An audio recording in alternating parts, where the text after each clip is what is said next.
So, welcome to today's class of International Relations Theory, which is on social constructivism. We have already studied about realism and liberalism.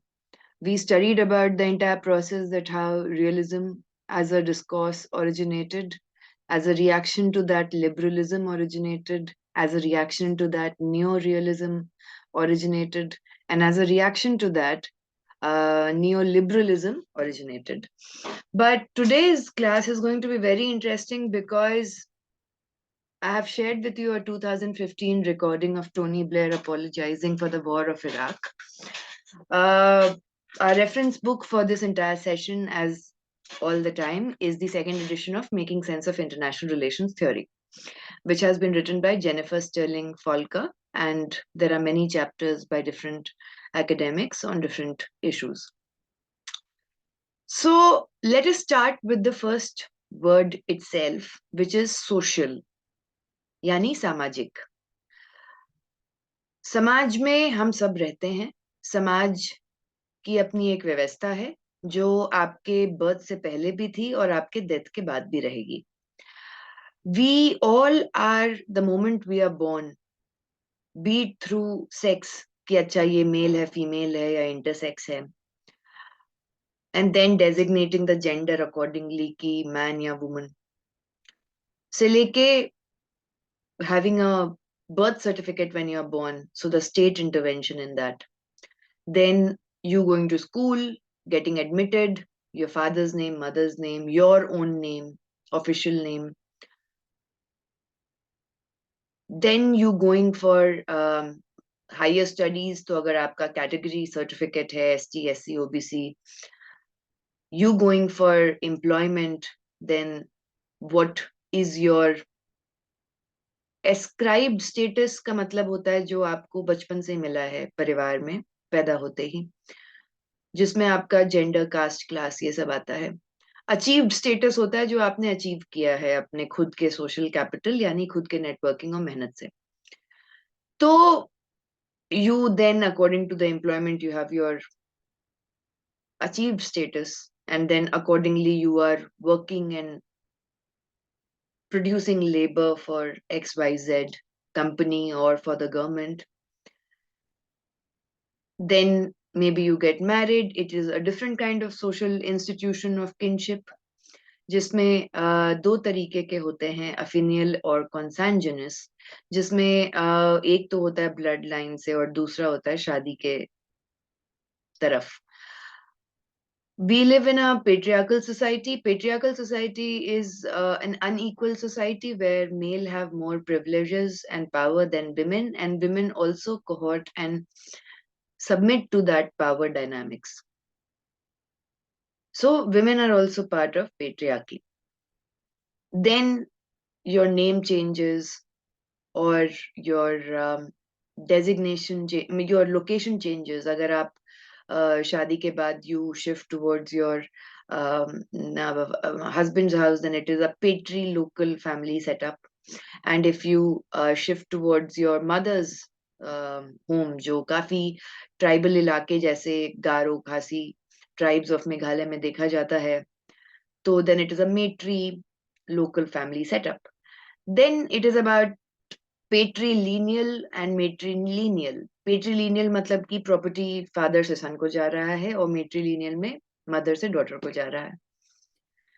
So then eventually after years of working you retire. Then again you are a subject of pension, कि pension आपको देना state का liability है कि नहीं. जैसे for example right now as I speak there's a protest going on in France. They have raised the pension level age from 62 years to 64 years. So in Paris and everywhere else, there's a massive protest going on against it. Ki now you have to work 2 years more to earn that pension. But other European countries like Greece and Italy, who had suffered from Eurozone crisis, वहाँ पे pension system he obliterate to a certain extent हो गया है because of the austerity measures. So then eventually you die, then again there has to be a state intervention that you have died, so there has to be a proof of it, so your death certificate. So ये सब बताता है, why am I giving you the example of all of it? I'm giving you the example of it to make you understand कि we as individuals are always surrounded within our society, embedded in it. Society के बिना हमारा कोई identity नहीं है, और society एक structure के तरीके से काम करती है, उसके अपने नॉर्म्स होते हैं। अगर जो इनफॉर्मल कोड्स ऑफ कंडक्ट होते हैं, जिनको रीति रिवाज बोला जाता है, जिसमें आपसे एक्सपेक्ट किया जाता है कि you have a certain kind of behaviour pattern, so these are norms, rituals, practices. जो लीगल कोड ऑफ कंडक्ट होता है वो लॉ होता है, जिसमें यू कैन बी फाइंड और punished if you do not follow it. तो why am I linking this with international relations? मतलब how is it connected with IR? You know, we are talking about society, that seems more of sociology than IR. तो आपका social constructivism का शुरुआत हुआ था as a reaction to both your realist and liberal thinkings. And ये जो है study की गई literature से भी, on literary theories and linguistics, yani language, because you cannot survive in the society without a language. You cannot understand society without understanding the language that it operates in. So ये बहुत ही important है, और इसमें काफी सारे sociologist आए जिन्होंने इसमें काम किया, जैसे Emile Durkheim, actually Max Weber and Anthony Giddens. इन तीनों का काम बहुत ही ज्यादा सोशोलॉजिकली इम्पोर्टेंट था, जिसको बाद में फिर सोशल कंस्ट्रक्टिविस्ट थ्योरी जो है वो अडेप्ट करेगा। तो सबसे पहले तो let me tell you a bit about semiotics, कि व्हाट एग्जैक्टली इज सिमियोटिक्स। तो semiotics is basically the study of signs, जो आपके लैंग्वेज से ही आया है। आप किसी भी स्ट्रक्चर में रहें, there is a language that operates. तो सिमियोटिक्स उसी से आया है, and it is very important to know, because ये कुछ चीजों के बारे में बात करता है, जैसे आपके साइन, सिंबल, आइकन। साइन का मतलब कुछ भी हो सकता है, जैसे कि for example, as I told you, most of you know that when I went for the first time in South Africa, my manager came to pick me up, and very nicely. I was sitting at the back seat, ekdam chauffeur driven car. It's very good. Johannesburg, very safe. And when I was going, so my manager, an elderly lady who was 45, 50 at that point of time, she said, Shubda, if you see a robo, tell me. And I was like, oh my God, South Africa में robo दिखता है? Robo दिखेगा अब मुझे? मैं जिंदगी में robo नहीं देखा है। I got scared a bit and apprehensive, and चारों तरफ I'm looking, एकदम मतलब पूरा मेरा जो एकदम बहुत अच्छा सा reverie चल रहा था, that got broken up, and I was like, hey, ये क्या है? And then suddenly my manager stopped the car and I was like, इसको रोबो दिख गया। तो she stopped in front of the traffic signal and then she said, this is the robo. I was like, this is traffic signal. फिर भी हमारा बहुत सारा debate होता था, जैसे we call it migraine, they call it migraine, बहुत सारी चीजों पे चेंजेस थे। साइन का मतलब होता है when you see signs like this, कि जैसे मान लो ये है एक साइन, राइट? तो ये जो साइन है, ये क्रॉस भी हो सकता है, रेड क्रॉस का भी हो सकता है, क्रिश्चियनिटी का भी सिंबल हो सकता है, but it is a signifier of something, it is signifying something to you. कोई अगर I am an artist, but whatever I do with pen tab is very bad actually. So जैसे ये boat है, तो you will know कि हाँ ये boat है, या ये माउंटेन्स हैं, तो यू विल नो कि अच्छा माउंटेन्स हैं। तो these are signs of all of it. Icon वो चीज होती है जो एग्जैक्टली जैसे मान लो अभी आपको मैंने बिल्ली दिखाई, तो ये मेरी बिल्ली है, this is the sign for the बिल्ली, बट इट बिल्ली looks somewhat like this, right? But if you go to a male and female washroom, इसमें मतलब अलग, there are so many times when we get confused and go to a male or a female one, तो कोई ऐसा human दिखता तो है नहीं, लेकिन you understand and you interpret कि अच्छा इसका मतलब यही होता होगा। So that is an icon which stands out for an abstract entity which you have been trained to understand. अगर आपको कहीं भी ये दिखेगा,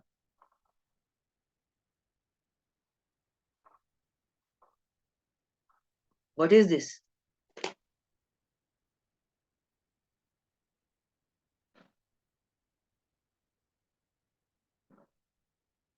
Can you see my beautiful drawing? Skull. Skull is a symbol of what? Danger. Danger, okay. But if you go to the Mexican society, right? So just after Halloween, they have a festival which is for the deceased, and they pray. Or very interestingly, the marigold flower, jo genda hai, it is considered to be a very auspicious flower which connects your heaven and earth. तो और वो school की पूजा भी करते हैं, and it is like in the Mexican culture and in Texas also in US these are people wear masks of skull and everything to symbolize कि अच्छा they are participating in the festival. तो an icon can mean different things. And what exactly is a symbol? Symbol is, for example, do you know what this is a symbol of? Roughly.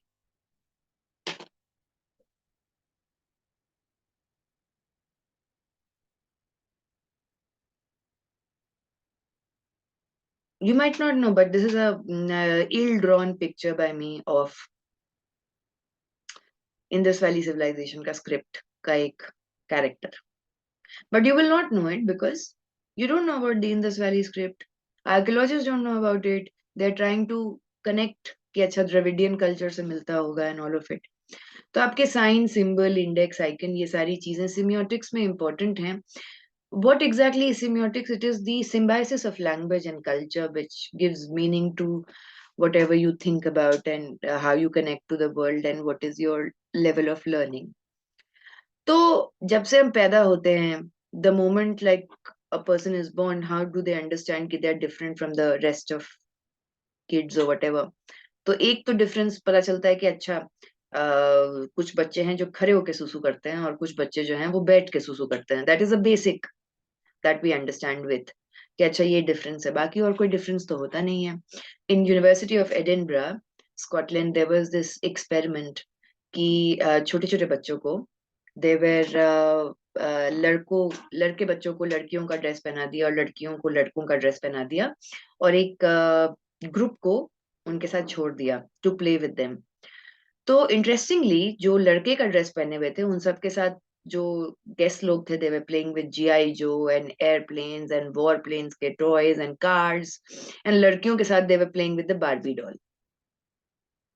And when the experiment was over it was told to them कि आप जिस बच्चे के साथ खेल रहे हैं और बच्चा आपसे रिस्पॉन्स में वो चीज के साथ खेल रहा है वो बच्चा एक्चुअली ऑपोजिट सेक्स का है.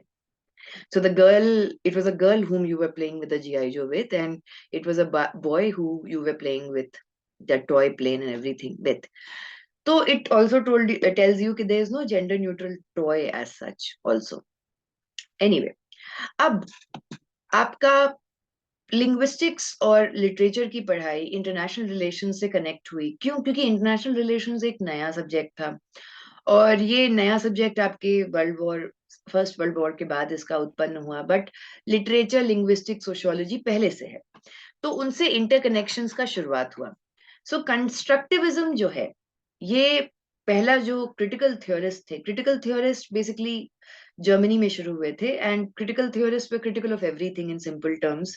क्रिटिकल थ्योरी अपने में ही एक बहुत बड़ी थ्योरी है, but they were against the fact कि आप ह्यूमन बींग्स को एटमिस्टिक मतलब एकदम एलियनेटेड एक यूनिटरी ईगोइस्ट स्ट्रक्चर की तरह बता रहे हो. बट ह्यूमन बींग्स जो हैं अपनी सोसाइटी के बाहर कुछ नहीं है. They are socially embedded in the society, और जिस सोसाइटी में जिस तरीके का पावर डायनामिक्स चलता है, जो कल्चर है, उससे वो काफी मिले हुए हैं. तो जो भी ऑन्टोलॉजी है, ontology is the creation of knowledge. आप उसको इंटरप्रेट कैसे करोगे इज द इशू. जैसे फॉर एग्जाम्पल 1820 के करीब there was this British guy Charles Mason who defected from the East India Company military and he didn't want to work for them. लेकिन पकड़ा गया. अब पकड़ा गया तो उसको ईस्ट इंडिया कंपनी ने बोला कि तुमको हम माफी दे देंगे, क्लेमेंसी दे देंगे, if you go to Punjab, Punjab उस समय किंगडम था, एंड डू एस्पाइनेज, जासूसी करो हमारे लिए। तो वो जाता है वहां और उसको मिलता है Harappan civilisation.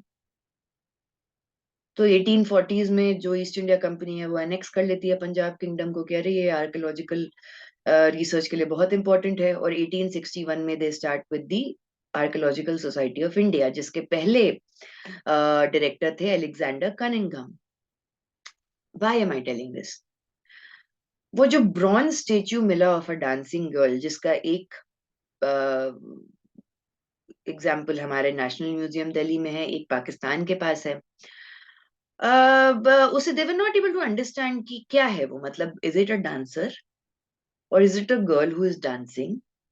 And she was nude and she was wearing this necklace with 3 pendants, and एक हाथ में 24 bangles, एक हाथ में 4 लंबे बाल and everything, and they were not able to, अभी तक नहीं पता है कि what is that, बट उनको ये समझ में आया कि ठीक है, ये 2500 BC के करीब है, प्री हिस्टोरिक है।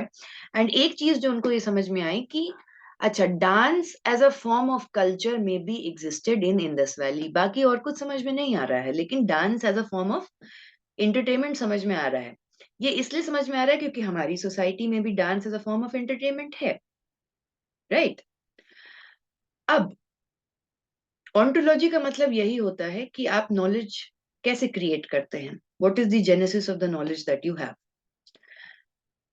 तो जो भी कंस्ट्रक्टिविस्ट थे उन्होंने ये क्वेश्चन करने की कोशिश की कि जो रियलिस्ट नॉलेज, मतलब पावर के डायनामिक्स से देखते हैं, और जो लिबरल हैं वो मार्केट ओरिएंटेड लेंस से देखते हैं, तो ये ऐसे ही क्यों देखते हैं? Why do they look in the way they look at whoever they look at? तो ये इनका पहला थॉट था।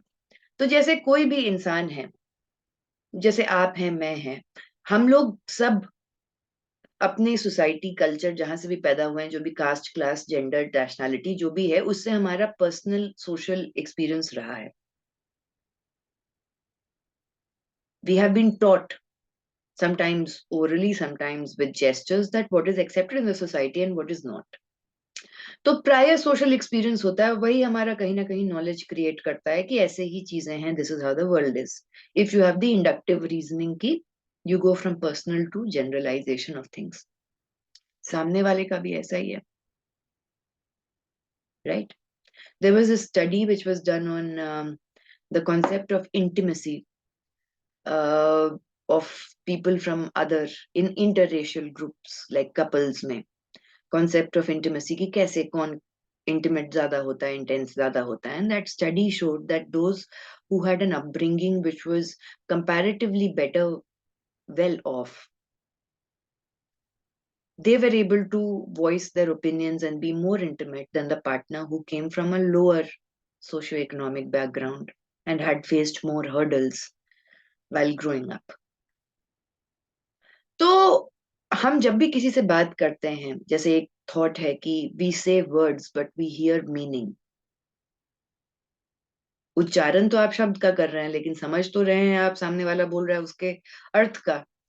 तो जब भी हम किसी से सोशल इंटरेक्शन करते हैं, तो उसमें निगोशिएटेड मीनिंग भी होता है कि आपने क्या ये मीनिंग समझा है।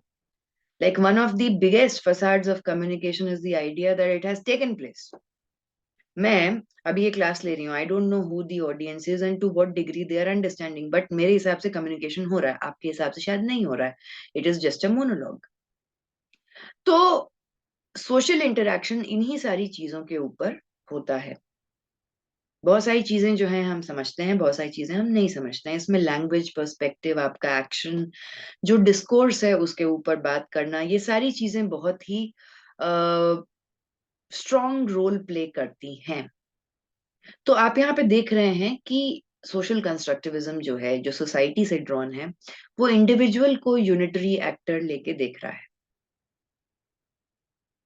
वो नेशन को भी एज एन इंडिविजुअल ही देख रहा है, एक कंट्री को भी एक एज एन इंडिविजुअल ही देख रहा है, और इंडिविजुअल को भी एज एन इंडिविजुअल ही देख रहा है for the unit of study. तो शुरुआत होती है इमिल दरखाइम से। इमिल दरखाइम जो थे बहुत ही फेमस फ्रेंच सोशियोलॉजिस्ट थे। अब he eventually will die because of heartbreak, because First World War में इनके बेटे का डेथ हो जाता है. He doesn't recover from that and he passes away in 1917. But he did a lot of research on sociology और कैसे sociological research methods काम करते हैं, कैसे आप data collection, qualitative, quantitative, ethnography ये सारी चीजें करते हैं. But most importantly इनका एक बहुत ही interesting aspect था. इन्होंने बोला which was he believed in कि सोशल स्ट्रैटिफिकेशन होना चाहिए, सोसाइटी डिवाइड होनी चाहिए हायरार्की के ऊपर। और इसको इसलिए इन्होंने सपोर्ट किया विद द फैक्ट कि जब इंडस्ट्रियलाइजेशन आया, इनलाइटनमेंट आया and you started questioning the idea of God. हम सारे लोगों के लाइफ में God, you believe in it, you don't believe in it, that is your choice, but God is a central figure somewhere or the other. Religion through some ritual interacts with you in an everyday form. आप पूजा नहीं भी करते हैं, लेकिन अगर आप travel कर रहे हैं आसपास, आप मंदिर देखेंगे, मस्जिद देखेंगे, गुरुद्वारा देखेंगे, जहां आप रह रहे हैं वहां शायद मंदिर हो या मस्जिद हो। रिलीजन आपके साथ इंटरेक्ट करता ही रहता है। कभी कोई पर्व होगा, त्योहार होगा, तो लाउड स्पीकर आपको बता ही देगा। और उसके बाद फिर इतने सारे अलग अलग टाइप के फेस्टिवल्स होते हैं जो अगर हार्वेस्टिंग सीजन के लिए भी हों, लेकिन they resemble some kind of religious cultural form. तो इमिल दरखाइम का ये कहना था, एंड ही डिड, मतलब he said कि enlightenment के बाद everyone started questioning the idea of God. When you start questioning the idea of God and you believe कि there is no God at all, कुछ नहीं है, मतलब how will it make you feel? I'm asking you, आपको कैसा लगेगा if I tell you कि there is no God?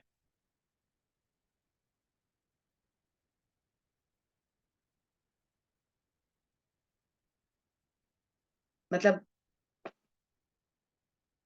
the meaning of your life, what is the purpose of your life? Karma आपको अच्छा करना चाहिए, there is someone looking after you, कोई देख रहा है, अच्छा काम करो, whatever. I won't feel anything. You won't feel anything. But we have not been placed in a context where God doesn't exist. So we don't know. We don't have the ontology for that. Because subconsciously, religion is surrounding you. Let me ask you a different question. What if you suddenly lose your parents? How will that make you feel?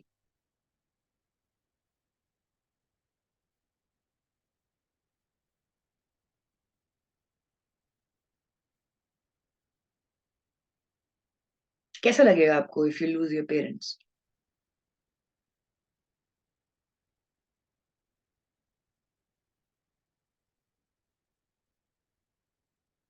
Chat पे मत बोलो, interact. I can't check the chats.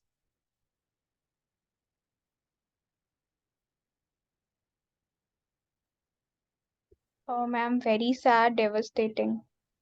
Okay. You will feel alone, right?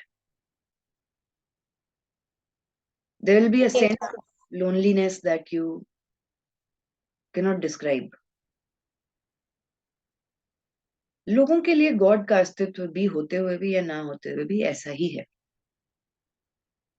What if you lose your job? What if you lose अभी जो Alphabet है, the parent company of Google is laying off 6% of its workforce. Many of the companies have started laying off a lot of employees. जिसके reaction में there is something called as rage applying, जो millennials और Gen Z कर रहे हैं कि एक साथ बहुत सारी कंपनीज को अप्लाई कर रहे हैं। सो ये सारे क्या हैं? Social institution, religion, family, your job, your state, all of this is a social institution. Social institution एक इंसान को दूसरे इंसान से बांधता है, उसको एक आइडेंटिटी देता है, एक इंटरेस्ट देता है।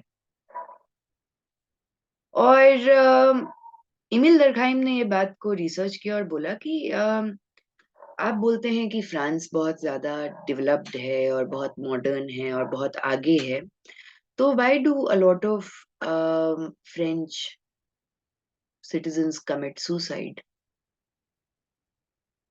and are on antidepressants or tranquilizers? अगर आपकी सोसाइटी इतनी ही ज्यादा प्रोग्रेसिव है, if you're very progressive, then why is your society facing a lot? Because suicide is not a personal failure, it is a society's failure. तो इन्होंने Catholic और Protestant groups में ये हिस्टोरिकल ऑब्जर्वेशन किया and he worked a lot on this to understand. और उनका ये सोचना था कि अगर आप इंसान को एकदम इंडिविजुअलाइज, मार्जिनलाइज्ड और एलिनेट कर दोगे अर्बनाइजेशन, कंपटीशन, इंडस्ट्रियलाइजेशन के कारण, तो यही सारी चीजें होंगी। सो इसीलिए सोशल इंस्टीट्यूशंस जरूरी हैं। Then it was Max Weber. Max Weber एक जर्मन सोशियोलॉजिस्ट थे एंड इन्होंने बहुत ही फेमस किताब लिखी, the Protestant ethic and the spirit of capitalism, जिसमें इन्होंने कैपिटलिज्म के बारे में, जो ऐसी सोसाइटी है जहाँ पे यू हैव द बूर्जुआ क्लास जो ओनर क्लास है एंड प्रोलेटेरिएट क्लास जो वर्कर क्लास है, वो कैसे आपस में रिलेशन करती है, इसके बारे में समझाया। और ये सारे जो थॉट्स हैं कि time is money, work is worship, ये सारे क्यों प्रोटेस्टेंट क्रिश्चियनिटी में आए, इन सारी चीजों के बारे में पढ़ाई की और बताया। ब्यूरोक्रेसी में क्या स्ट्रक्चर है हायरार्की का, ये भी बताया एंड इन सारी चीजों को क्वेश्चन किया। फिर एंथनी गिडेंस एक ब्रिटिश सोशियोलॉजिस्ट हैं। इन्होंने एक थ्योरी ऑफ स्ट्रक्चरेशन दिया, विच इन सिंपल टर्म्स मींस कि हम सोसाइटी में किस किस स्ट्रक्चर से लिमिटेड हैं। These are invisible structures that govern us, starting from our mobility to starting to do anything. जैसे for example, this was a very interesting activity which was taught to me by one of the psychology professors of our college, and I want you to do this activity with me. अभी आप जहां पे भी बैठे हुए हैं, take a sheet of paper, जैसे just take a sheet of paper, छोटा सा,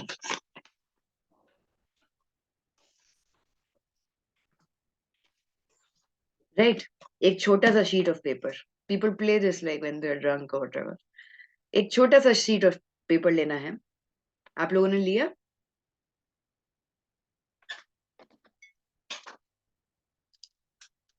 Just take this sheet of paper, छोटा सा, इतना ही छोटा।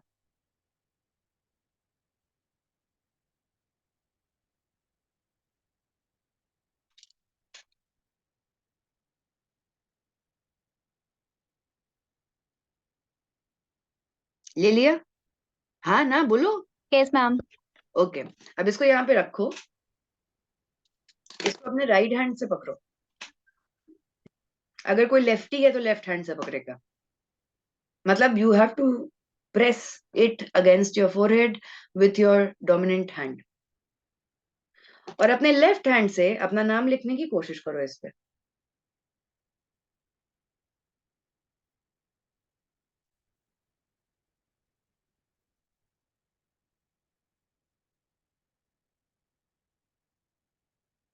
लेफ्ट हैंड से, which is your non dominant hand. मैंने पता नहीं क्या लिखा है, ये मेरा साइन भी नहीं है, शुभदा तो बिल्कुल ही नहीं है।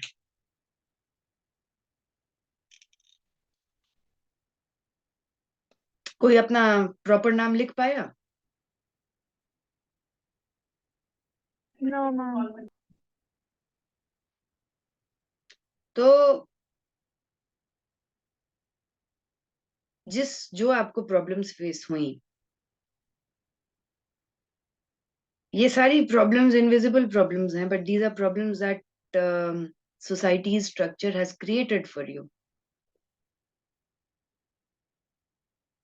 and go through that. और हर इंडिविजुअल का अपना स्ट्रक्चरल एक लाइफ होता है, एक पैटर्न होता है, और उस स्ट्रक्चर में किस तरीके से वो अपना जीवन निर्वाह करता है और उसको नॉर्मल समझता है और उसको फॉलो करता है, is actually the hegemony of the dominant caste और क्लास या रेस। तो जैसे for example whenever I go to London, तो वहां पे द कल्चर इज कि कोई किसी की आंख में आंख डाल के बात नहीं करता है ऐसे, हम तो स्टेयर ही करते रह जाएंगे। तो मुझे बहुत अजीब लगा, हम लाइक कि हमेशा आंखें नीचे करके, that is a sign of respect. मेरे को बहुत अजीब लगा, हम लाइक कि हम क्या क्लास पढ़ाएंगे ऐसे करके कि today's topic of the class is like this और today's topic of the class is like this. मतलब I found it very weird कि ये क्यों है। बहुत सारी और चीजें वहाँ के कल्चर में अलग हैं, जैसे फॉर एग्जाम्पल कि इंडिया में if someone comes to your house तो अतिथि देवो भव, मतलब एकदम कि सेज आपको जितना खाना है खाओ और लेके आ जाएंगे, खाओ खाओ। अब तो ब्लिंकिट और जेप्टो और सब है। लेकिन अगर आप यूके जाएंगे और कोई आपको डिनर पे बुलाता है तो द कॉन्सेप्ट इज कि आप अपना जूठा बर्तन खुद धोगे, कोई आपका क्यों धोए,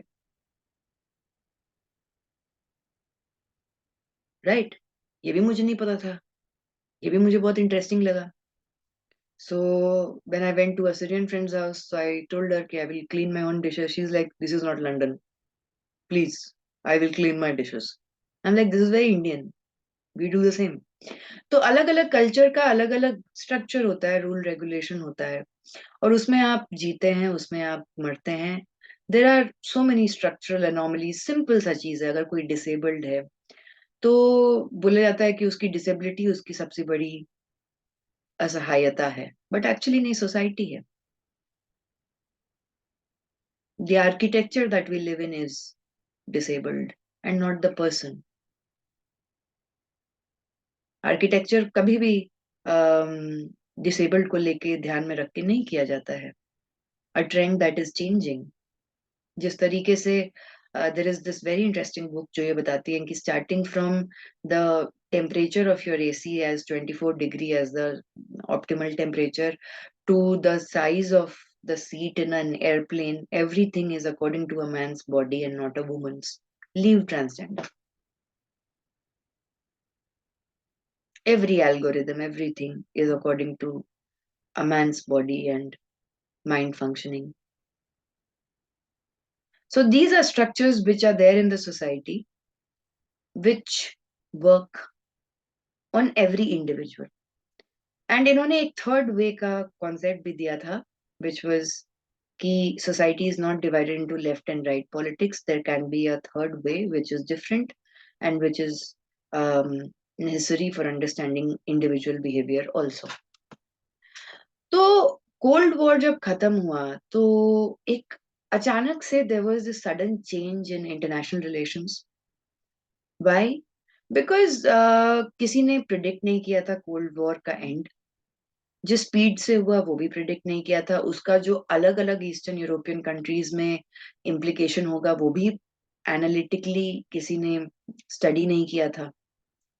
क्योंकि आप तो यही देख रहे हो ना कि या तो कंप्लीट डिस्ट्रक्शन है, एब्सोल्यूट गेन, एब्सोल्यूट लॉस है, नहीं तो relative gain and relative loss है in liberalism and realism vice versa. तो कोई थ्योरेटिकल पर्सपेक्टिव नहीं था टू अंडरस्टैंड कि कोल्ड वॉर का एंड हुआ क्या, एंड नए आईआर के पर्सपेक्टिव्स का शुरुआत होना उस समय शुरू हुआ।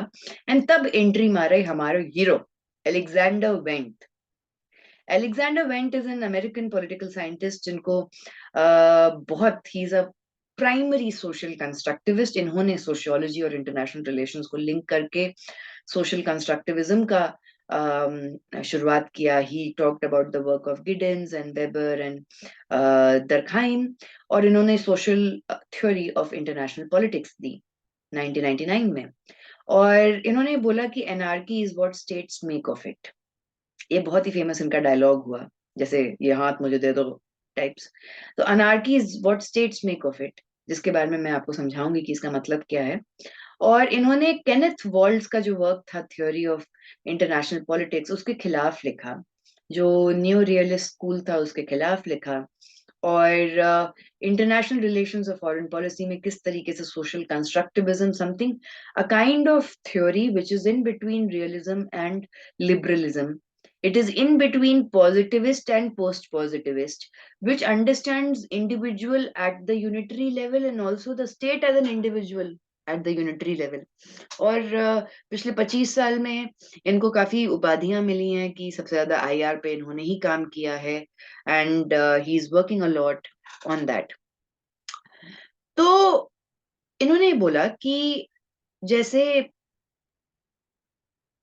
कोई इंडिविजुअल होता है, कोई इंडिविजुअल समझता है कि उसकी बॉडी है, उसकी बॉडी के ये फिजिकल लिमिट्स हैं, और जो सामने वाला है वो दूसरा है. तो वो ये समझ जाता है कि ये हमारी बॉडी है और ये दूसरे की बॉडी है. We are different, the other person is other. Other मतलब हमसे अलग, दूसरा. पॉलिटिकल साइंस में अदरिंग का मतलब होता है अलग होना, यानी एलिनेट होना, या किसी को उस गेज से देखना जिसमें आप उसको अपने से अलग एंड मोस्टली नेगेटिव कॉन्टेक्स्ट में मानते हो. तो उन्होंने बोला कि जैसे इंडिविजुअल इस तरीके से सोचता है, उसकी अपनी आइडेंटिटी है, इंटरेस्ट है, वैसे स्टेट की भी अपनी आइडेंटिटी और इंटरेस्ट होती है, और वो बाकी के स्टेट्स को अपने से अलग मानता है. उसको हो सकता है कि जैसे हर्बर्ट स्पेंसर थे. Herbert Spencer was a sociologist जिन्होंने बोला कि the white men were able to colonize one, मतलब more than 1/5 of the world because of their genetic superiority or biological superiority, which makes no sense. By drawing out from the fact कि survival of the fittest हम कर पाए इसीलिए हम colonize कर पाए, makes no sense. तो इसका मतलब कि उन्होंने बाकी रेसेस को एज द अदर रखा हुआ था and not part of themselves, जो आजकल आपको ज्यादा ही इसका रिफ्लेक्शन इन वेस्टर्न कंट्रीज और इवन इन इंडिया आपको देखने को मिलता है. तो स्टेट की जो आइडेंटिटी होती है वो पहले तो दूसरे स्टेट्स को अपने से अलग मानता है. उसके बाद हर स्टेट का अपना डोमेस्टिक पॉलिटिकल कल्चर, रिचुअल्स, ये सारी चीजें होती हैं. और इंटरनेशनल लेवल पे भी cultures and institutions and norms होते हैं. जैसे अभी डावोस स्विट्जरलैंड में वर्ल्ड इकोनॉमिक फोरम हो रहा है, जो फ्रैगमेंटेड वर्ल्ड का थीम पे है. और वन ऑफ द टॉपिक्स जो अल जजीरा एक डॉक्यूमेंट्री बनाया है, विच इज कि is it the end of globalization now with all the pandemic and everything, जो कंट्रीज आत्मनिर्भर होना चाह रही हैं, सेल्फ रिलायंट होना चाह रही हैं. तो जैसे कोई स्टेट है, उसका भी अपना इंटरेस्ट होता है, और वो इंटरेस्ट को अपने फॉरेन पॉलिसी में निकालता है, दिखाता है, और उसी को फॉलो करता है. तो इसमें दो चीजें बहुत इंपॉर्टेंट हैं. पहला तो ये अंडरस्टैंड करना कि एक जो इंडिविजुअल है वो सोसाइटी का निर्माण करता है, और सोसाइटी फिर स्टेट का निर्माण करती है. और स्टेट की आइडेंटिटी वैसे ही काम करती है जैसे इंडिविजुअल कोई आइडेंटिटी रखता है. और ये भी स्टेट आइडेंटिटी बहुत सारे कल्चर्स और नॉर्म्स और इंटरनेशनल और डोमेस्टिक लेवल पे आधारित होती है.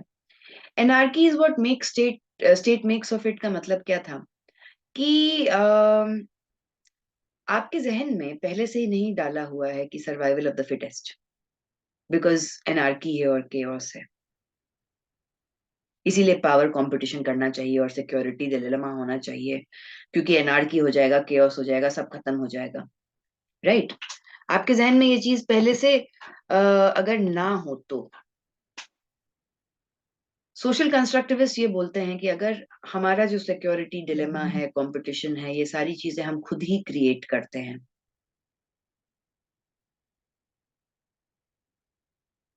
रियलिटी में एग्जिस्ट नहीं करता है, बट हम इसको ज्यादा इंटेंसिटी से क्रिएट करते हैं.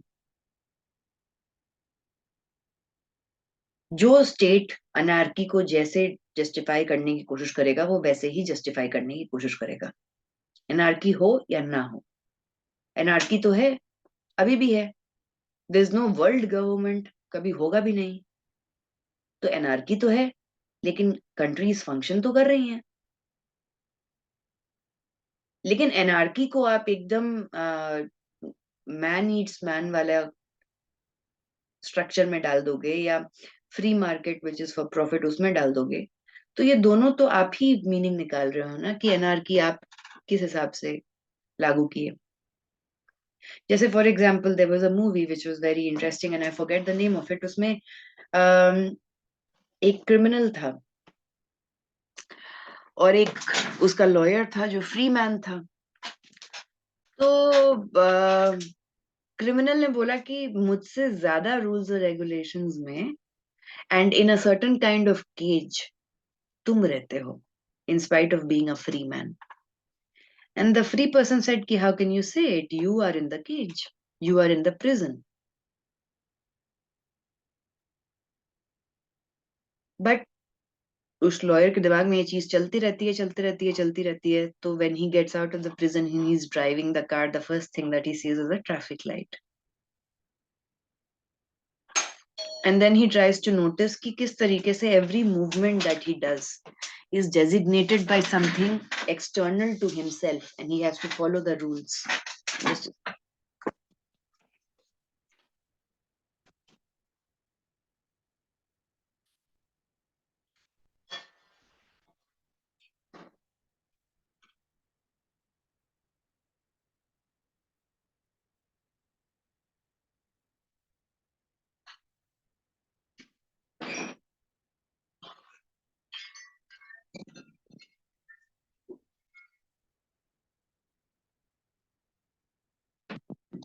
so he has to follow the rules, and the prisoner in the cage had become accustomed to all the rules and उसको उसी चीज में he had drawn a certain kind of acceptance. तो उसके लिए वो rules अब rules नहीं थे because they were very visible. लेकिन we are under so many invisible rules, right? तो coming back to the fact कि हर इंसान का अपना आइडेंटिटी और इंटरेस्ट होता है। कोई भी इंसान कोई भी काम करता है उसके अपने आइडेंटिटी के हिसाब से करता है, जो उसका प्री कंसीव नॉलेज है कि वो कौन है या फिर वो क्या समझता है अपने आप को in the society and the structures that the society has given, या फिर कैसे वो दूसरे लोगों से इंटरैक्ट करता है। अब इंटरैक्शन जो है ना वो इंटर सब्जेक्टिव अंडरस्टैंडिंग होती है। इंटर सब्जेक्टिव अंडरस्टैंडिंग का मतलब जैसे for example I say Jaiswi doctor professor Shubhada Jaiswi assistant professor international relation. आपको कुछ समझ में आया कि मैं क्या बोलने का कोशिश कर रही हूँ?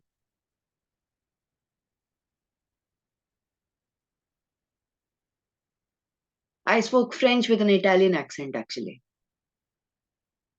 right now, to a certain. French भी मारेंगे और Italian भी मारेंगे मुझे। So the point is कि आपको नहीं समझ में आया because you don't have preconceived idea of the language or the subject which I was telling about.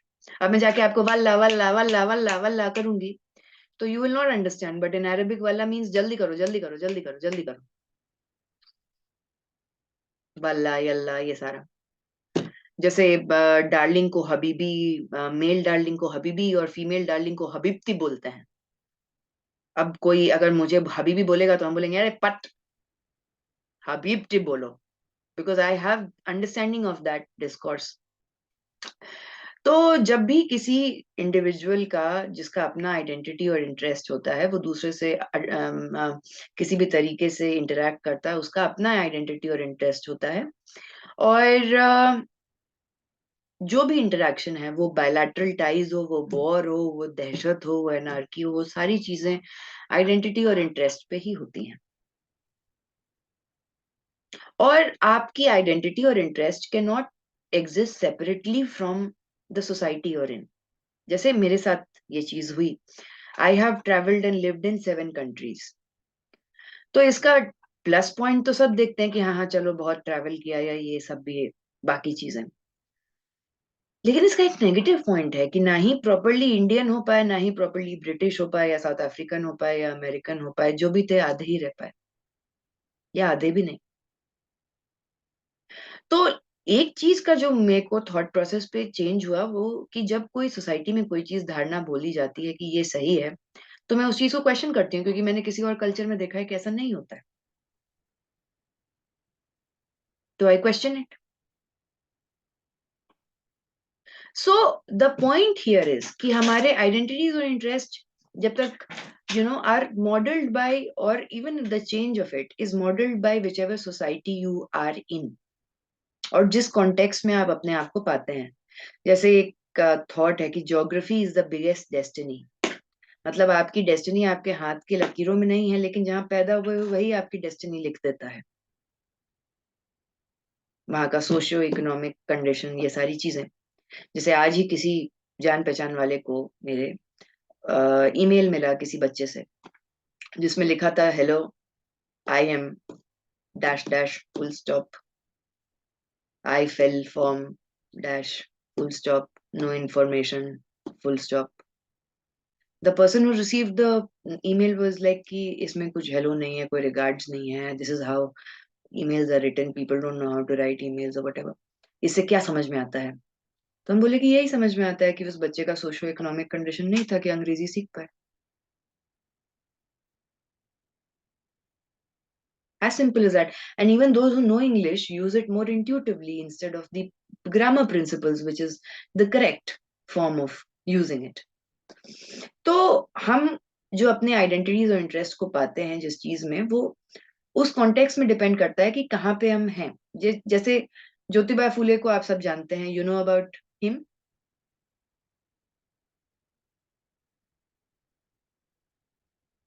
Yes no बोलो. सोशल रिफॉर्मर थे इंडिया के. Yes, ma'am. तो ज्योतिबा फूले का नाम ज्योतिबा क्यों पड़ा? ज्योतिबा फूले का नाम ज्योतिबा इसलिए पड़ा क्योंकि Jyotiba is a temple in Maharashtra. जो वहां के जो गॉड हैं Jyotiba, he is created by the reincarnation or by the mixture or amalgamation of Brahma, Vishnu, Mahesh. तो 3 in 1 गॉड. तो इसीलिए वो पैदा उस समय फेस्टिवल के टाइम पे हुए, तो उनका नाम ज्योतिबा पड़ गया.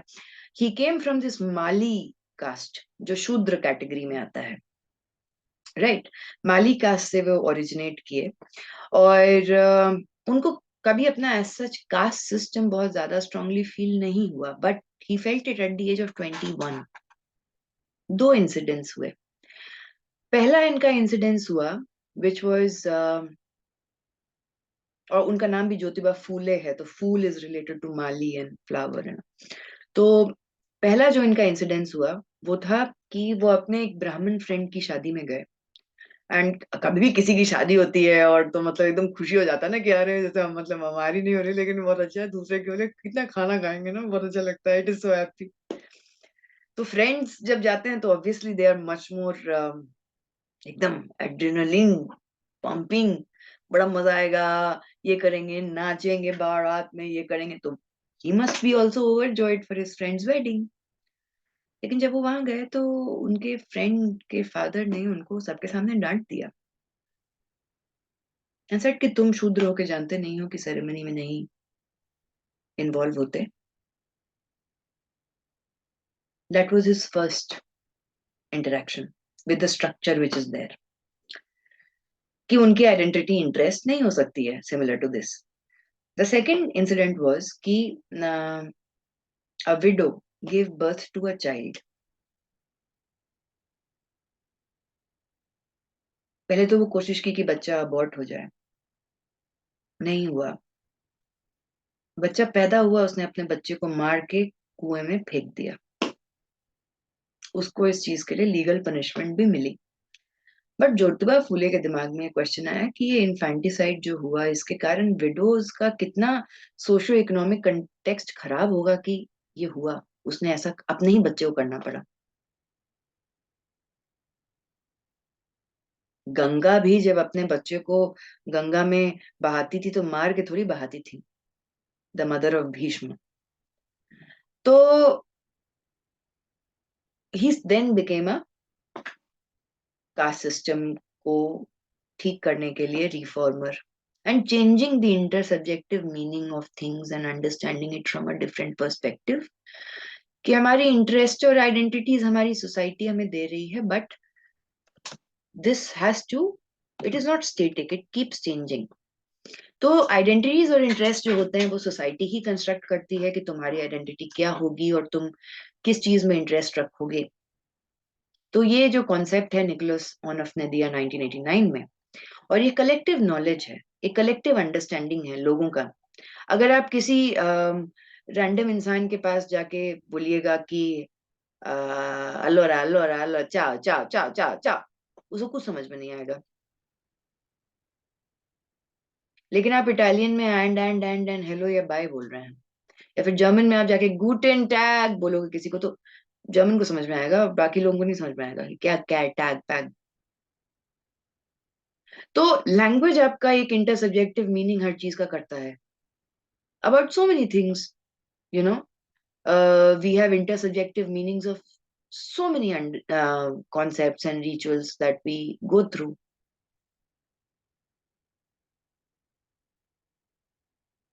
जैसे कमला Bhasin, who is a very famous feminist, she was talking about rape and rape के बाद विक्टिम के साथ क्या होता है। तो उसने बताया कि जब रेप होता है तो लड़की को देखने के अलावा वह तो यही बात रिपोर्ट किया जाता है कि लड़कियों का रेप होता है, मेल रेप के बारे में बहुत कम रिपोर्ट होता है, क्योंकि इस सब्जेक्ट का अंडरस्टैंडिंग नहीं है, तो इंटर सब्जेक्ट अंडरस्टैंडिंग क्या होगा। दूसरा, तो उसने बोला कि जब किसी परिवार में किसी बच्ची का रेप होता है तो ऐसा बोला जाता है कि उस परिवार के सदस्य बोलते हैं कि हमारी इज्जत चली गई। तो उसका क्वेश्चन था कि किसने बोला तुमको उसके वजाइना में इज्जत रखने के लिए, मत रखो। But this is a new kind of intersubjective understanding of something which stems from the fact कि what is feminine and modesty and what is character, और बहुत सारी चीजों से आ रहा है। लोक लाज, शर्म, जिल्लत, जलालत, सारी चीजें आ गई इसमें। तो इंटरसब्जेक्टिव मीनिंग जो होती है, लोग जब बात करते हैं तो एक सिग्नल देते हैं, उसका मीनिंग होता है, इंटरप्रेट होता है, फिर रिस्पॉन्स किया जाता है डिपेंडिंग कि आपको उस सब्जेक्ट का अंडरस्टैंडिंग है कि नहीं है। आपको बचपन से ये सिखाया गया है कि आपका जो राइट हैंड है वो डोमिनेंट है या लेफ्ट हैंड डोमिनेंट है, आपने हमेशा सारी चीज उस तरीके से ही की है। Maybe both hands are equally dominant if we practice it enough, who knows. एक स्टडी ने बोला कि neurons have been found in the heart also, so maybe your heart can think, who knows. But हमें इसकी जानकारी नहीं है। तो हर्मेन्यूटिक्स जो होता है, हर्मेन्यूटिक्स इज बेसिकली कि किस तरीके से आप कम्युनिकेट कर रहे हैं रिटन लैंग्वेज, ओरल लैंग्वेज में। एंड कम्युनिकेशन सबसे बड़ा प्रॉब्लम होता है because it can not be problem free. Her form of आपसे सेम लैंग्वेज में भी कम्युनिकेट करें but it will be problematic. जरूरी नहीं है कि आप समझा पाए आप क्या सोच रहे हैं। तो लैंग्वेज एक हर्मेन्यूटिक सर्कल में रहता है, और उस लैंग्वेज को डिस्क्राइब करना, उससे मीनिंग समझना, सोशल कंस्ट्रक्टिविज्म उस चीज को ध्यान में रखता है। That is one of the reasons why जब आपका 91 में फर्स्ट इन्वेजन ऑफ इराक हुआ, the first Gulf war, language played a very strong role, क्योंकि CNN ही ब्रॉडकास्ट कर रहा था, वो भी अंग्रेजी में। तो लोगों के जहन में ये बात नहीं आई कि there can be a Iraqi perspective also. Then there is this geopolitics of emotions, जिसके ऊपर एक बहुत अच्छी किताब है, which tells you that how media creates triggers for you to respond to emotionally.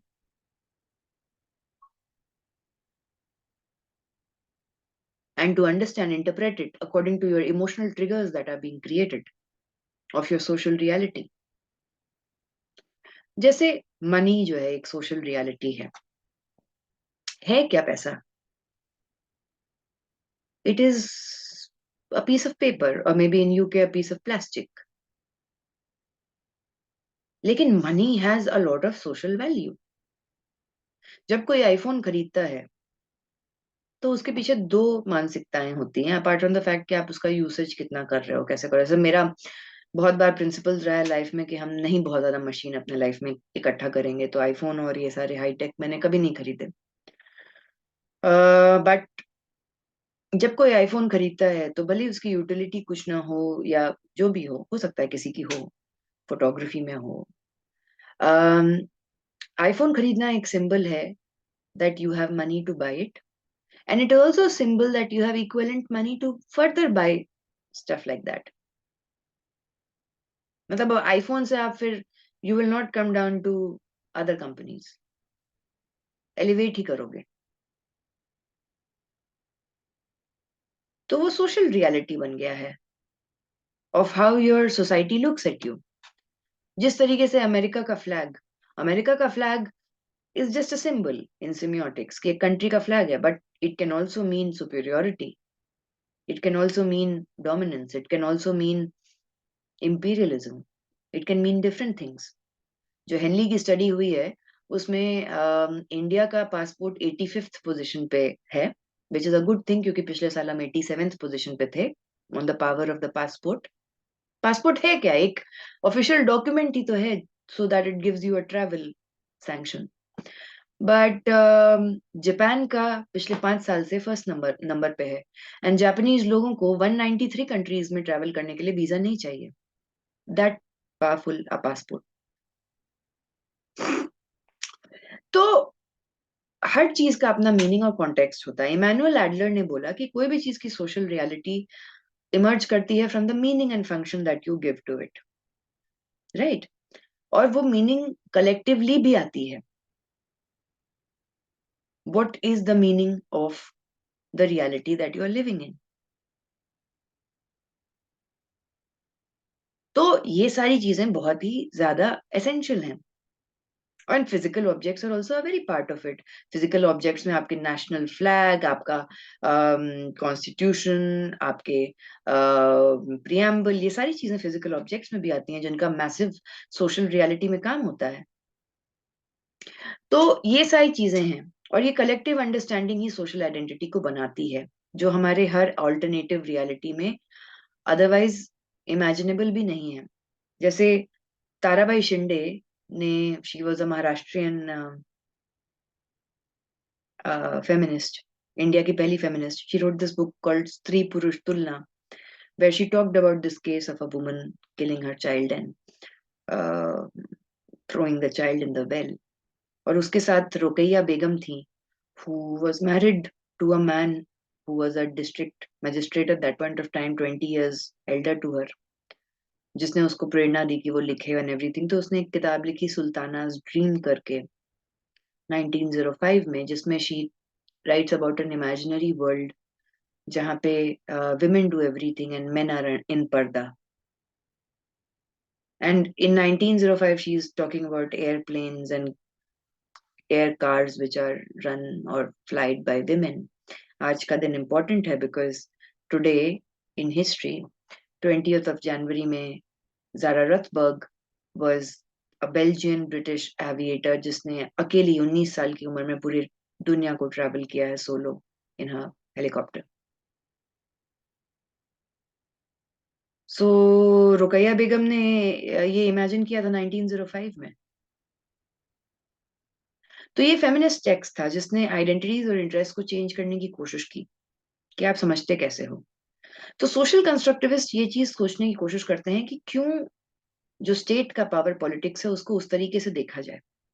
पहला, 2 कंट्री के बीच में अगर स्कर्मिश चल रहा है तो जरूरी नहीं है कि उस कंट्री के सारे लोग और दूसरी कंट्री के सारे लोगों में भी तनाव या टॉक्सिसिटी हो, बिकॉज इंडिविजुअल इंटरेस्ट और आइडेंटिटीज अलग होती हैं and one has to understand that. और notions of what is right और व्हाट इज रॉन्ग, क्या हो सकता है क्या नहीं हो सकता है, एब्सोल्यूट पावर चाहिए या एब्सोल्यूट डिस्ट्रक्शन चाहिए, ये सारी चीजें सोशल कॉन्टेक्स्ट में होती हैं.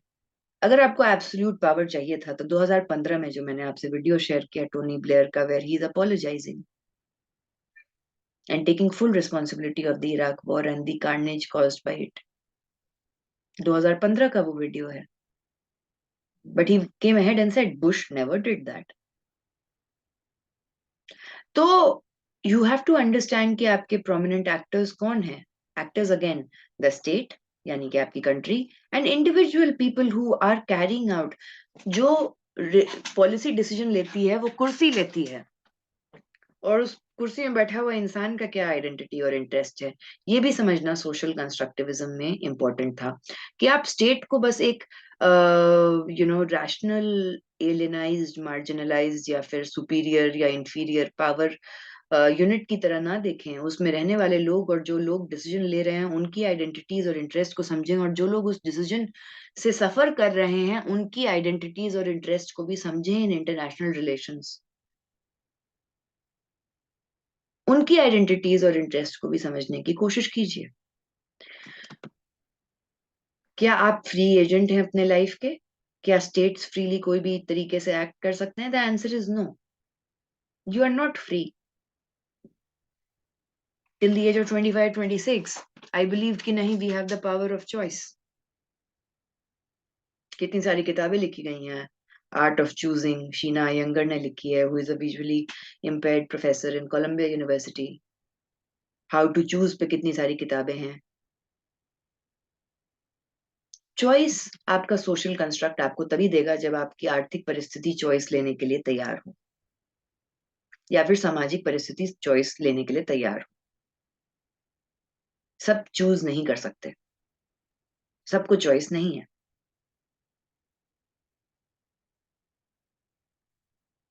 हमारे जो सोशल स्ट्रक्चर्स हैं वो हमें लिमिट करके रखते हैं, हमारे सोशल इंस्टीट्यूशंस हमें लिमिट करके रखते हैं। तो सोशल कंस्ट्रक्टिविस्ट ने बोला कि आप ये क्वेश्चन क्यों नहीं करते हो कि एजेंट और स्ट्रक्चर के बीच में डिबेट क्या है। यानी जो एक्टर है, जो काम कर रहा है, who is, it can be anyone, a person, a state, a president, prime minister, और जिस स्ट्रक्चर में वो काम कर रहा है, इन दोनों के बीच का जो डिबेट है वो भी तो समझना है कि इन दोनों के बीच का इंटर सब्जेक्टिव अंडरस्टैंडिंग क्या है। लोग पावर को कैसे समझते हैं? एक कंट्री की पावर दूसरी कंट्री कैसे समझती है? और ये फिलोसफिकल कनंड्रम क्यों इंटरनेशनल रिलेशन इस चीज को, इस गुत्थी को, इस पैराडॉक्स को समझने की कोशिश नहीं करता है, instead of giving it in black and white, कि या तो आप एब्सोल्यूट गेन और एब्सोल्यूट लॉस चाहते हो इन रियलिस्ट, या फिर आप रिलेटिव गेन और रिलेटिव लॉस चाहते हो। Who decides what is loss and what is gain, और व्हाट इज एब्सोल्यूट और व्हाट इज रिलेटिव? जो चीज एब्सोल्यूट थी यूके के लिए 2003 में, आज अगर 2015 में फिर टोनी ब्लेयर अपोलोजाइज कर रहा है तो वो एब्सोल्यूट नहीं हुई ना। तो कंस्ट्रक्टिविस्ट बेसिकली कहाँ पे lie down, where do they lie down? So they lie down somewhere in between realism and liberalism. और वो ये मानते हैं कि हाँ, traditional scientific methodology to understand what is universal, ये करेक्ट है, उसको समझना भी जरूरी है, क्वालिटेटिव क्वांटिटेटिव डेटा कलेक्शन वो भी जरूरी है, बट आप उससे उसको एब्सोल्यूट ट्रुथ मत बोल दो। Don't give it the idea of the absolute truth, क्योंकि बहुत सारे ऐसे टॉपिक्स हैं, एपिस्टेमोलॉजी, क्रिएशन ऑफ नॉलेज, ये सारी चीजें तो हो ही रही हैं। तो आप कैसे किसी चीज को एब्सोल्यूट बोल दोगे when we are all fluid? तो keep it open for interpretation also of understanding the various identities and interests of people. तो जब मैंने पहला सोशल कंस्ट्रक्टिविज्म में काम किया था, this was I spoke in Cambridge University on social constructivism and in the idea of it, of how social media is used. Social media gives you a lot of power. It has made you migrants in the virtual world. You can migrate to any country, know about any country, come back to your own physical reality. But every time you're using the internet, scrolling down a reel or whatever, you are a migrant, migrating from the real world to the virtual space. So migration का concept change हो गया. दूसरा, social media during the Arab uprising में मुद्दा आया था कि लोगों का दो व्यू था सोशल मीडिया को लेके। पहला व्यू था जो टेक्नोलॉजी को बिलीव करते हैं, उनका व्यू था कि सोशल मीडिया ने ही, फेसबुक ट्विटर ने ही रेवोल्यूशन कॉज किया है। पहले तो revolution is not the correct word for it, but protest cause किए हैं। दूसरों का ये था कि नई टेक्नोलॉजी हमेशा सर्वेलेंस करती है, it is a bad master, it is a good servant दो, एंड टेक्नोलॉजी हैम्पर ज्यादा करेगी इंस्टेड ऑफ क्रिएटिंग। तो अगर आप इस डिस्कोर्स के शुरुआत में जाएं, the very discourse, the epistemology और the understanding of a debate like this, तो ये तो हमेशा से हुआ है।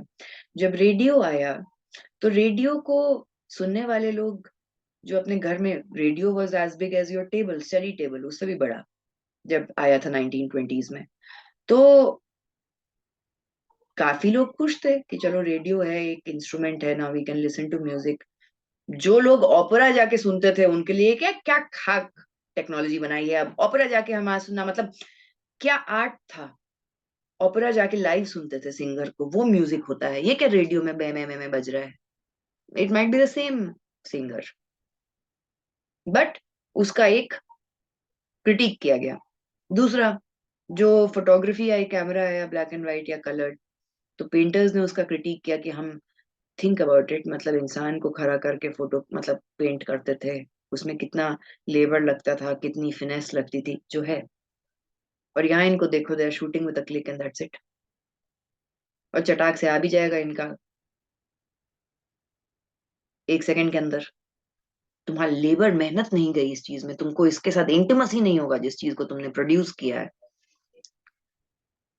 वैसे ही जब टेलीविजन आया, फिल्म आया, तो थिएटर आर्टिस्ट कि थिएटर में ज्यादा आपका लेबर है, और उस चीज को छोटा कर दिया टेलीविजन में। अब आप टेक्स ले सकते हैं, एडिट्स कर सकते हैं, बहुत सारी चीज। थिएटर में तो सारा चीज इन द फ्लो होता है, यू कांट एडिट इट। जब इंस्टाग्राम आया तो सारे फोटोग्राफर्स को प्रॉब्लम किया, अरे हम मैनुअल मोड में ये लाइटिंग, वो लाइटिंग, ये ब्यूटी फोटोग्राफी, ये टिंग टांग टूंग करके करते थे, और तुम लोग चटाक फिल्टर लगा के यू डू इट। तो हम फोटोग्राफर्स को इंस्टाग्राम से इशू हुआ। Couple of my friends who are professional photographers, उन अपने इंस्टाग्राम पे कुछ नहीं डालते, क्योंकि वो एक फोटो खींचने के लिए 10 दिन लगाएंगे, और फिर खींचेंगे, और फिर उसको पता नहीं उसके बाद बैठ के बात करेंगे, एंड सो मेनी, मतलब it is the artistic process.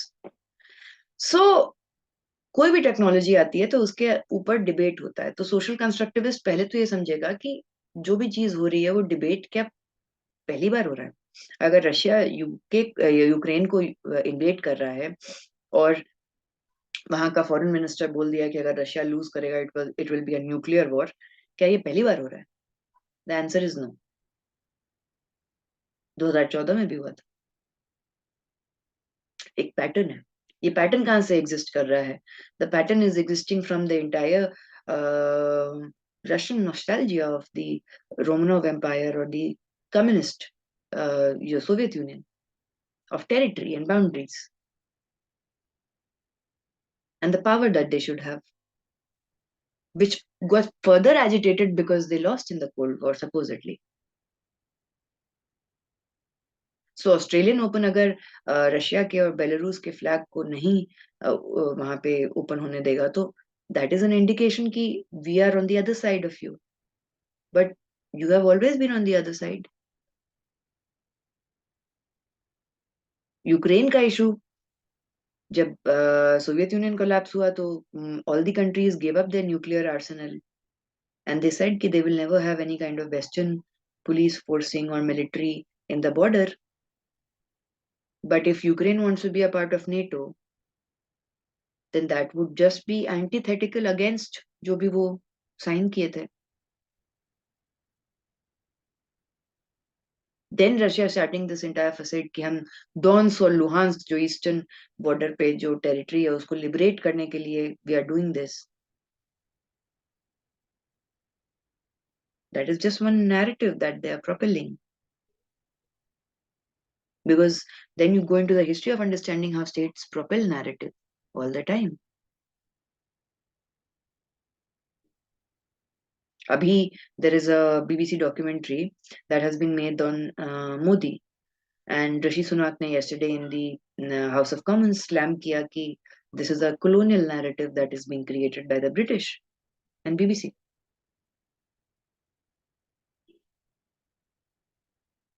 So social constructivist जो है, जब भी कोई वॉर को समझेगा तो वो उसके हिस्ट्री में जाएगा, उसकी सोशियोलॉजी में जाएगा, वहां के लोगों का आइडेंटिटी और इंटरेस्ट समझने की कोशिश करेगा। जब अरब अपराइजिंग शुरू हुआ तो one of the arguments I gave कि सोशल मीडिया से पहले जब ईरान में रेवोल्यूशन हुआ था 1979 में और थियोक्रेसी वहां पे स्टैब्लिश हुई थी, तो लोग कैसे इकट्ठा हुए? तब तो सोशल मीडिया नहीं था, इकट्ठा कैसे हुए? तो वहां दे यूज्ड टू, मदरसे में जाके दे यूज्ड टू एक दूसरे को कैसेट्स, जो आई don't know if you guys know what a cassette is, audio cassette जो टेप रिकॉर्डर में चलता था, उससे अपना इंफॉर्मेशन ट्रांसमिट करते थे एक दूसरे को, एंड उसके हिसाब से वो इकट्ठा हुए। तो इसमें इंसान ज्यादा पावरफुल था कि वो इकट्ठा कर पाया, कि लोग ज्यादा, मतलब टेक्नोलॉजी ज्यादा पावरफुल थी? क्योंकि इजिप्ट और बहुत सारी कंट्रीज को तो बोइंग ने एक सॉफ्टवेयर सेल किया था जिससे इंटरनेट ब्लैकआउट हो जाता है और फोन जैम हो जाता है। तो जब लोग वहां इकट्ठा भी हुए तहरीर स्क्वायर में, तो तब तक तो इंटरनेट बंद हो चुका था। तब आगे इतने दिन तक कैसे चला? It was the power of the people who had the identity and interest of removing the dictatorship of Mubarak, who was there as the president at that point of time, and not technology. So again, that is my intersubjective understanding of it. A koi bhi social constructivist will always give you space to voice down your own intersubjective understanding of a particular issue, which will emanate from your language, context, society, culture, understanding of power, politics, and many others. So ये सारी चीजें जो हैं, आप जैसे construction होता है, आप कहीं भी रह रहे हो, कंस्ट्रक्शन कहीं ना कहीं चल ही रहा होगा, कहीं भी चले जाओ कंस्ट्रक्शन चल ही रहा होगा, कुछ टूट रहा होगा, कुछ फूट रहा होगा, कुछ नया बन रहा होगा। उसी तरीके से आप जिस दुनिया में रहते हो वहां भी कंस्ट्रक्शन कंटिन्यूअसली चल रहा है। कोई भी चीज आइडेंटिटी या इंटरेस्ट फिक्स नहीं होती है। अगर आइडेंटिटी और इंटरेस्ट फिक्स होती तो टोनी ब्लेयर अपोलोजाइज नहीं करता। फ्रेंच प्रेसिडेंट मैक्रोन ने क्लियरली बोला है कि France will not apologize for whatever we did in Algeria. अभी बोल रहा है, 10 साल बाद क्या बोलेगा, वी विल सी। जापान ने अपोलोजाइज किया, चाइना ने अभी तक कोई अकाउंटेबिलिटी नहीं ली है। बट देन द नैरेटिव की why should China take the accountability if Wuhan, that particular virology center, was also funded by US,